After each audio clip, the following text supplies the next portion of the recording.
जाईल, आमची मतं वाढतायत. बरं मला एक सांगा की ते म्हणतात की कोस्टल रोड आम्ही केला, हा बसचं तिकीट आम्ही कमी केलं, एफडी आम्ही वाढवल्या, कसं बघता? हो बरोबर ना, बांगलादेशी रोहिंगे पण त्यांनीच वाढवले. बाळासाहेबांच्या विचारांना तिलांजली पण ह्यांनीच दिली. आता कोस्टल रोड हे 2014 ते 19 मध्ये जेव्हा आदरणीय मुख्यमंत्री देवेंद्र फडणवीस साहेब होते, तेव्हा सगळ्या परवानग्या कोस्टल रोडच्या देवेंद्र फडणवीसांनी आणल्या. हे एवढे बोलताना नमक हराम आहेत उद्धव ठाकरे. जेव्हा कोस्टल रोडचं भूमिपूजन मुख्यमंत्री असताना, देवेंद्रजी असताना, त्यांना साधं बोलवलं पण नाही, स्वतः जाऊन भूमिपूजन करून मोकळे झाले.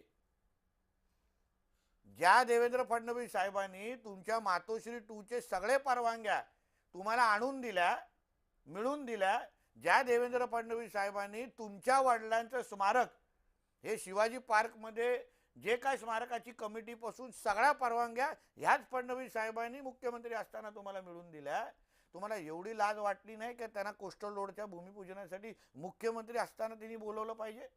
तुम्ही परस्पर जाता.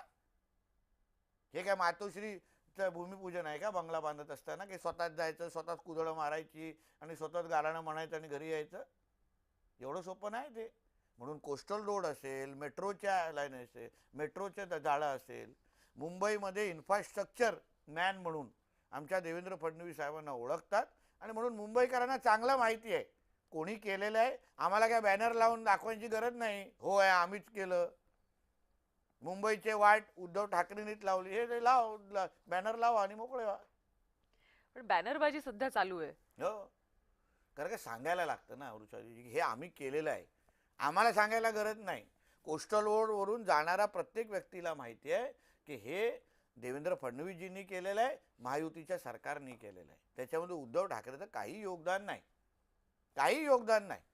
तुम्ही सांगा, मुंबईतला मराठी माणूस आज वसई विरार नालासोपारा राहायला गेला, दिव्याला राहायला गेला, पण उद्धव ठाकरेचं मातोश्री 1 ते मातोश्री 2 झालं. का नाही मराठी माणसाला ते घर देऊ शकले? बीडीडी चाळीची घरांच्या चाव्या हे आदरणीय देवेंद्र फडणवीस साहेबांच्या हातातून दिल्या गेल्या. कळलं ना? ह्या आदित्य ठाकरेला तेवढं पण करायला जमलं नाही. पण आपण नुकतंच पाहिलेलं की जेव्हा दोन बंधू एकत्र